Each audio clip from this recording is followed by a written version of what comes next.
to stack all those red stacks on top of the enemy that she so desperately needs to do all that burst damage and try to get the resets to win the fight.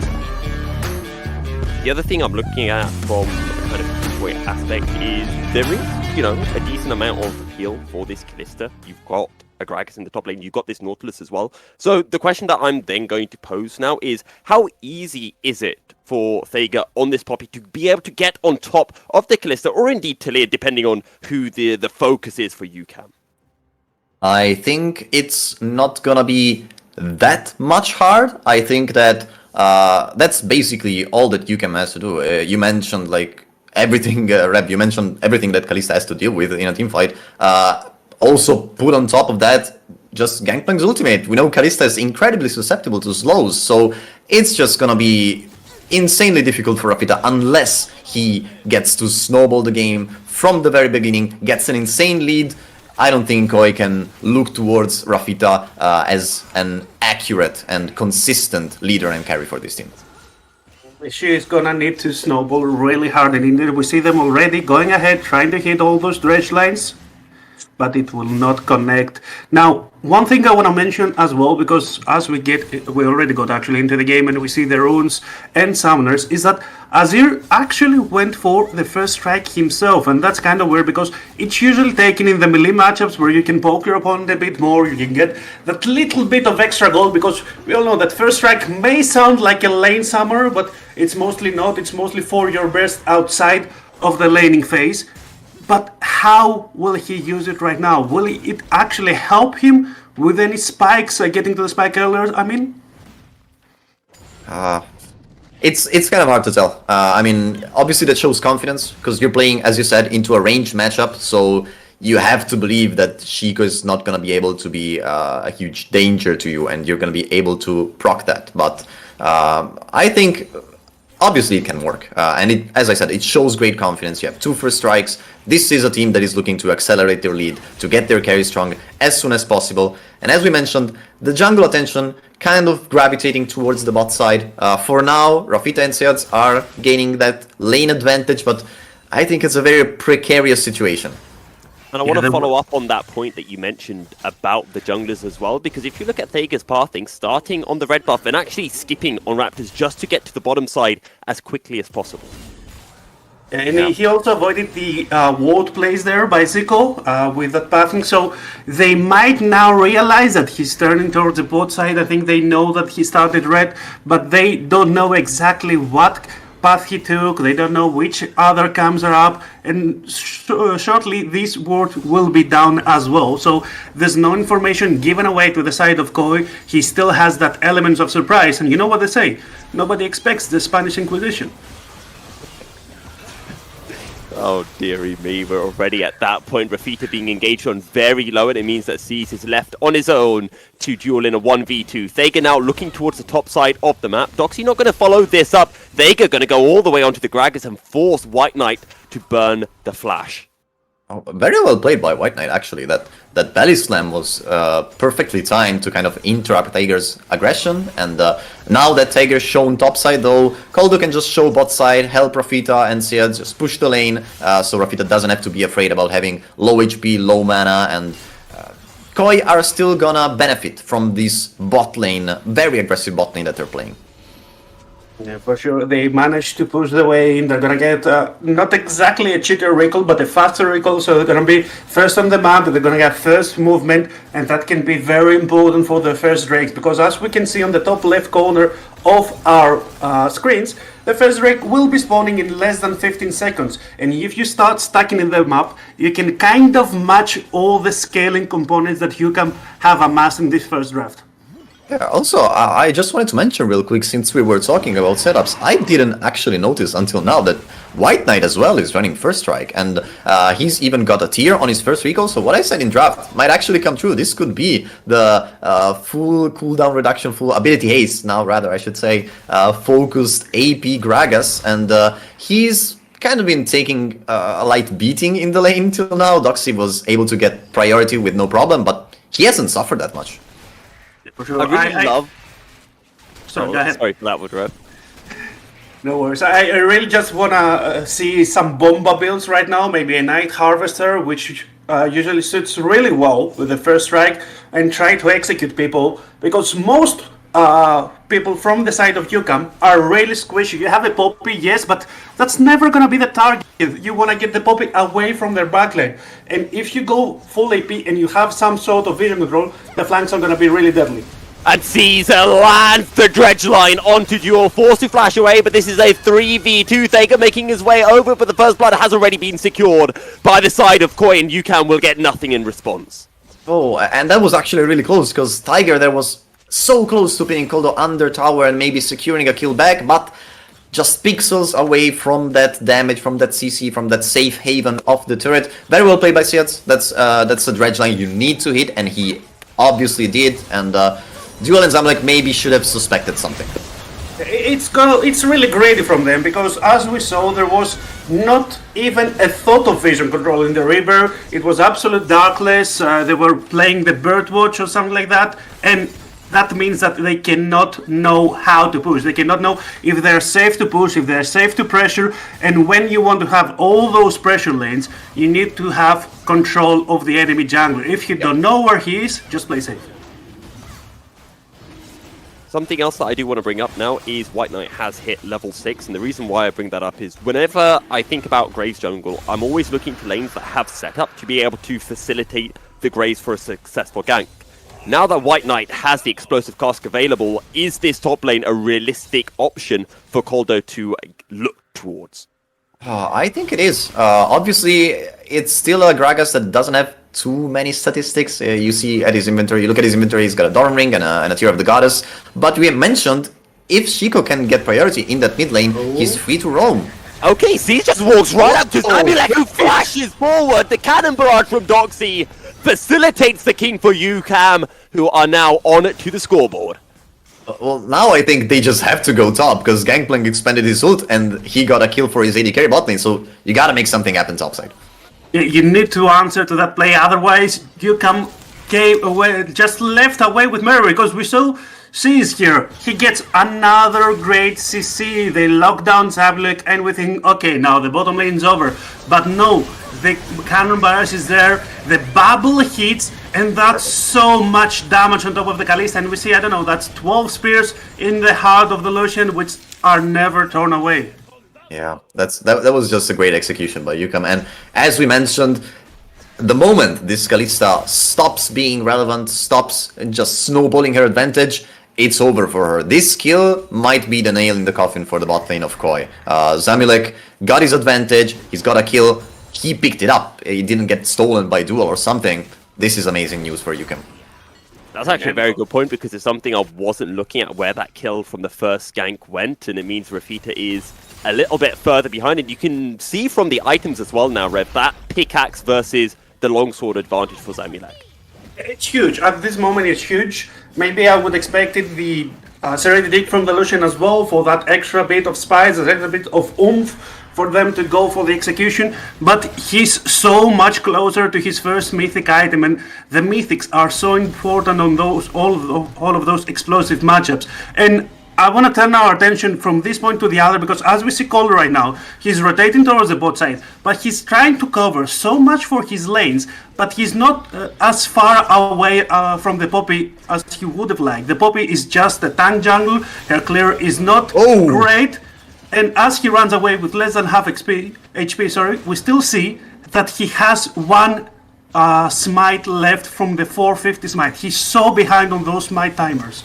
That's true. That's true. Actually, you could see the high pressure that Koi were having in that bot lane, despite what we were saying, you know, the pickaxe advantage and all the stuff, mainly because Seads was already level 6, Duel isn't yet, so there is no tidal wave for Nami yet available, and the UCAM bot lane didn't have any summoner spell, so they just had to seed pressure. Luckily, Koldo just stepped one step too far in the jungle. Zamilek immediately punished him. That was a flash, okay, but he's got Hex Flash, no problem. Was it a flash or a Hex Flash? I'm not sure, to be honest. I think it was a flash. I think maybe he thought he had Hex Flash, but well, it works anyway. I do want to bring something up, which is the fact that the Rift Herald has been secured from UCAM. So I want to know from both of you where you would like to see that Rift Herald being placed. Moonboy, I'll go to you first on this one. Yeah, I think the best part for UCAM is we got confirmation. It was Okay, the flash. there we go. The best thing for UCAM is they don't have actually any hurry of using that Rift Herald. I think right now all three of their lanes are in a great position. You don't wanna rush down a turret too fast. I say keep that Herald to yourself until you can be sure you can use it to secure first tower before your enemies. But if you just leave these three lanes in their base position, I think Doxy, Hatrix, and Zamilek can just keep stacking up gold and farm and items and scaling, most importantly. Meanwhile, on the other side, Koi, not so much.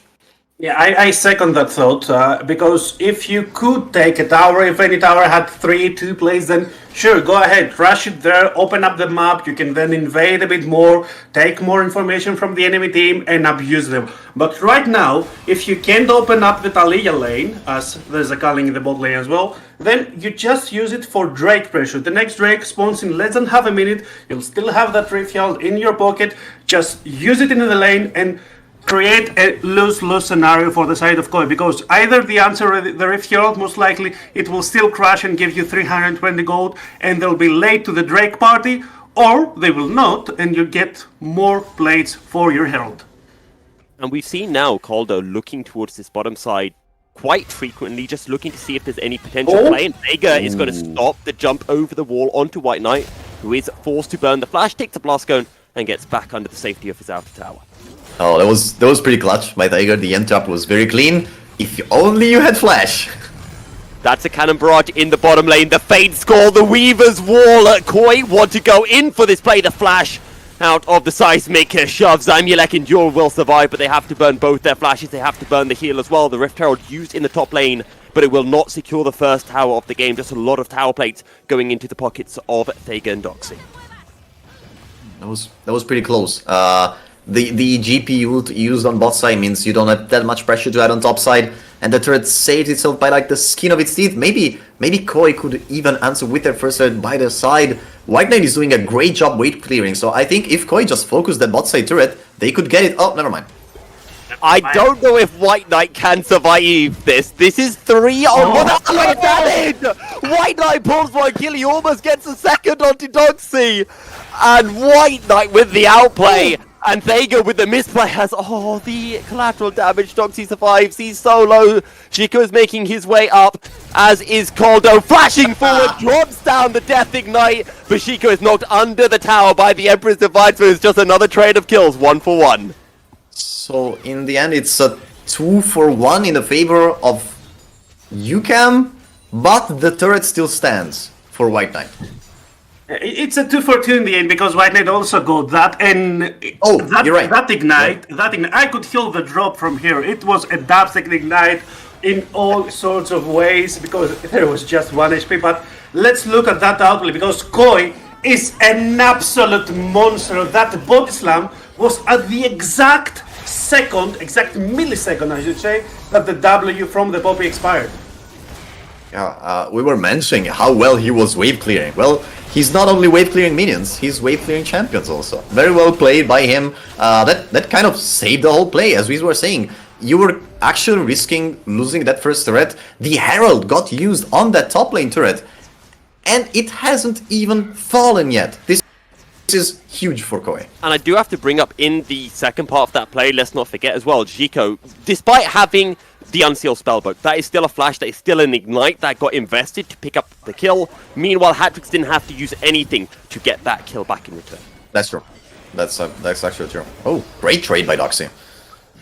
It was a lot of damage, a really good resetting from the trial by fire with his barrels, and maybe White Knight now is in a bit of a tight spot, but the innate sustain that Gragas can provide, all that extra damage reduced from his W, is really paying dividends in that lane phase. Yeah. And something else to mention as well, we touched on it, the fact that White Knight going for this first strike, going for this AP build, a beautiful seismic shove into the dredge line, the Azir just can't move, and Caldo picks up a kill onto Hatrix, and this means that Koi should get an uncontested Rift Herald. Yeah, that was a great execution. Hatrix was kind of gathering information, stepping forward, but he shouldn't have been so forward, especially when the pop is not by his side. It was quite an easy kill for Koi. Yeah, we were also mentioning about the first Herald, like the Dragon shenanigans. UCAM got both starting Drakes, and we're on a Hextech Rift. So if they can rush an Hextech Soul, that's gonna be an incredible power-up for UCAM. Yeah, that's going to be a lot of power, but now the time spells Koi because they got that Rift Hero, they got some really good power spikes in their pocket. We see a full house of mythic items, except for the Koldo and Sis, but of course support lives doesn't matter when it comes to the economy of the Rift, and that's a lot of damage in their builds, a lot of ward clearing. The map now is theirs, they secured the first the first tower. The gold lead now indicates almost 2k in their favor, and one might say 2k is not that much, but yeah, that's still not, they still haven't used the herald, they still haven't grouped, and the next team fight or two might swing hard for the side of Koi.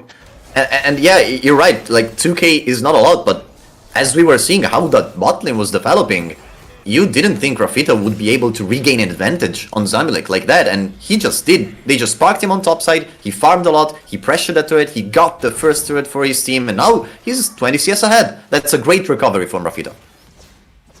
When you look at where this gold is as well right now, I'm looking towards the Koldo, 40 CS ahead of Thega, and has 2 items completed. This Graves is going to hit like an absolute truck. Yeah, although I really don't agree with the Eclipse buy at this moment, because they really lack a front lane. You see Graves, you're thinking, okay, we have a front lane, we have a tank, he can stun, he can push enemies away, but if then you look at this build, he's building a Night Harvester, he's going for that Bomba, that 100 to 0 damage, so there's not a lot of front line going on, and maybe a Konriki would make the difference. And here comes the engage. Cannon Barrage Tidal Wave is used as Zico makes his way in. Seismic Shove almost lands onto Duel, but Duel and Thega will both survive Rafita. Same goes for them, just 100 health. Somehow, nobody dies in that play. Yeah, that was pretty crazy. A lot of summoner spells were burned, but I actually think that's why Koi needs to buy stuff like the Eclipse, because this is their playstyle. They just have to get in the teamfight and have enough damage to overpower their enemies. A front lane doesn't really matter against UCAM because you're playing against a very high range composition. Ideally, if the teamfight starts, you should be ahead already. Otherwise, that means Azir has poked you out, Gangplank has poked you out with some barrels, maybe even Lucian with the culling. You don't really have those resources from Koi, and you need to have that damage, you need to have that burst to win team fights. White Knight now trading onto Doxy. Seas is making his way over, but won't arrive to the party in time, so Doxy will be more than healthy. I do want to go on to a little bit of a narrative point, because I was watching back the VOD between, it was Koi and Fnatic TQ in their second game, which was a very close game, and it was how Koi were able to win that one, which was just through some very nice, essentially 5v5 skirmishes that happened after around 25 minutes, which is where they were able to find their advantage and win their quarterfinal series. And it's really important to be able to wait. Oh no, that slow is dirty. Flash forward from Doxy just to ensure it is secured. And now UCAM have access to the Drake and Moonboy. It's exactly what you were talking about. Can they rush those 4 Drakes? This is gonna be very precious for UCAM. If they get to Soul Point at 19 minutes already, this is a huge time bomb on the heads of Koi on the other side. You just saw the Doxy GP special. This guy, we've been used to seeing him on kind of those more weak-sided champions. Oh, Samuel, that is disgusting! Zico is forced to go golden, Seas is in the area, but there is absolutely nothing the Nautilus can do, and Zamulek just gets the kill. Wow, that was mechanical. Let's say that. The analysts were talking about that. That was definitely mechanical. Very well played by Zamilek. Yeah, the map understanding that Zico shouldn't be there alone, that they have all those tools to close out the distance made the difference, but Duel right now, oh no. Koi want their vengeance, however the explosive cask will just be ridden by Duel to safety, almost like a roller coaster. Yeah, very important flash there. Obviously, if Duel held his flash, he would be dead by now. And this is a pretty tight spot that UCAM are finding themselves in, but it seems like they should be able to regain control of their topside jungle. Meanwhile, Hatrix, we haven't talked about him this much this game. I mean, this Azir has been pretty silent, just farming, maybe showing us some time, last hitting a few kills, 1 kill, and a few assists, but this Azir is getting really strong. He's got a Luden, he's got a Shadow Flame, he's got a, well, not a CS advantage on the enemy. Oh, wow, it's 2 CS. That's a huge advantage at 20 minutes, of course. No, it doesn't matter. He's just a strong Azir. We were mentioning in draft, like, at how UCAM maybe had the more on the pure champion side, better scaling, and we're starting to get into that territory. Yeah, all that range advantage is really coming into fruition as we see a trade. Zico baiting Hatrix, who goes and picks up the kill with the Emperor's Divide, and Koldo is forced to retreat into the river. That's a violation over there. They shouldn't have overstepped. An Officer Hatrix was there to punish, and immediately the Baron buff starts. Can White Knight do something about it? White Knight in from behind, knocked away by the Keeper's Verdict, and UCAM will be able to secure the Baron. Hatrix has also teleported his way into mid lane, and UCAM might want to fight, but the Fate's Call will pull C's out to safety. Wow, that was a great minute and a half for UCAM right there. The bait, 2 people in the bot side, Hatrix just casually 1v2ing, getting a kill on that very strong Azir, as we were mentioning, and the numbers advantage on the other side of the map means basically a free Baron. Very well played by Tiger, just knocking White Knight out of the zone. He was the only one who could have done something to prevent that buff from being taken, and we were mentioning about how UCAM, yeah, they had the advantage, they had the skin, they had the Drakes, but they really had to solidify their advantage. They've just done it. Yeah, they really did it, and for the next 2 minutes and a few seconds, they're gonna have so great shooting power, so great wave controls, and we're gonna see all that gold lead just balloon in front of them. But I wanna turn our attention a little bit to the future, and in just 2 minutes, the next Drake spawns. Don't be confused by that mountain Drake icon in the top left corner. That's a Hextech Drake. They're gonna still have the Baron, they're gonna push Koi into their bases, then rotate over the Baron, and unless they throw really hard, they are poised to run away with the game. And this is exactly what I want to bring up as well. The fact that this Baron overlaps pretty much with when that Drake is going to spawn. Koldo doing a fair bit of damage onto Duel, and Zamulek sees he's making his way over, while the rest of UCAM were able to get the inner tower. But in regards to that Drake, how do Koi contest it? Because the only way I can really see here, Moonboy, is the fact that we've got exactly demonstrated on the map there for us. The fact that there are these Hex Gates, and you can maybe deliver the likes of Season White Knight into the backline.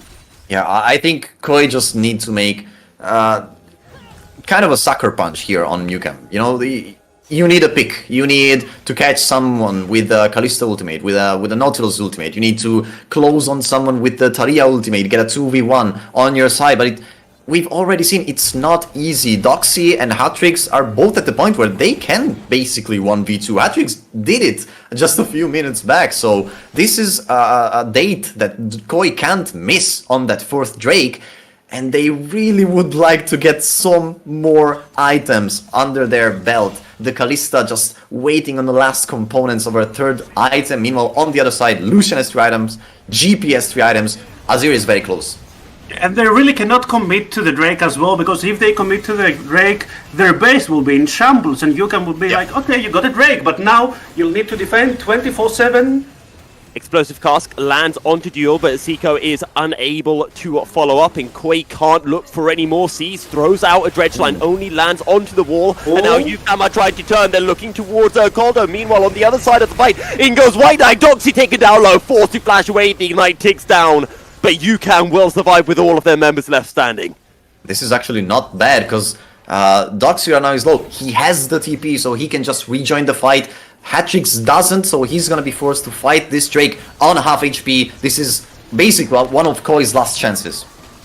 This is the last chance for Koi to stop UCAM from picking up a Hextech Soul, the most powerful soul in the game. I think most people would agree, and the Drake will be resetting. Seismic Shove doesn't happen, the Dredge Line does. They Faker is so low, but he will survive the culling. Chimpsy's down to a few hundred health, and the jungler for UCAM is practically out of this fight. Slowly health regenerating courtesy of yours Nami, but is not going to be able to get it into the pit in time. And now Koi are controlling the river. Doxy making his way in, trying to chip down Ogodo. He finds a kill onto Seal, but does he get the Drake? No, it is secured by the side of Koi. So Koi will pick up the Drake, but they lose 3 in the process, and now their base might be under attack. Yeah, you got the Drake, but how much did it cost? Basically everything. The TPs are coming in. I think UCAM wants to end the game.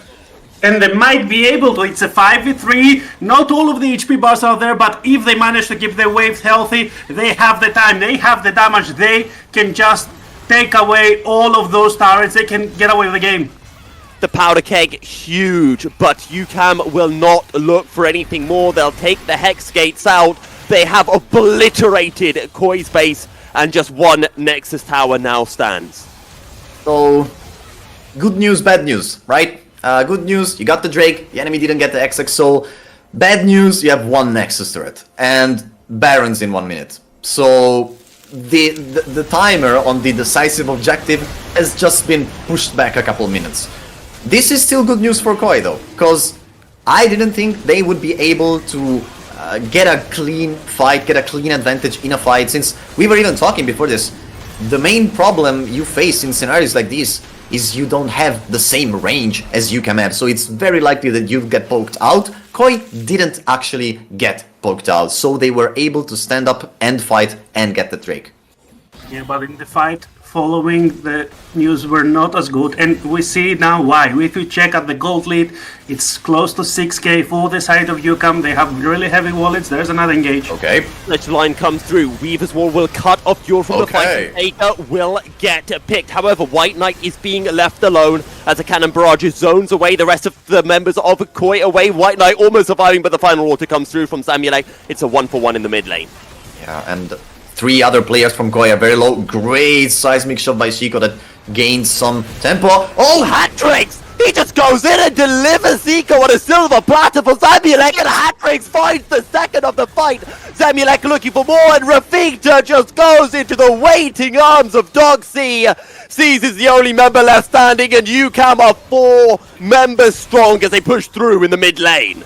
Oh, it seemed like such a nice chance, but reality hits again for Koi. Great fight by UCAM. It is like a track, and that fight was a 4v3, a 3v2. They still managed to win it so handily. UCAM take game 1 over Koi. They looked in control.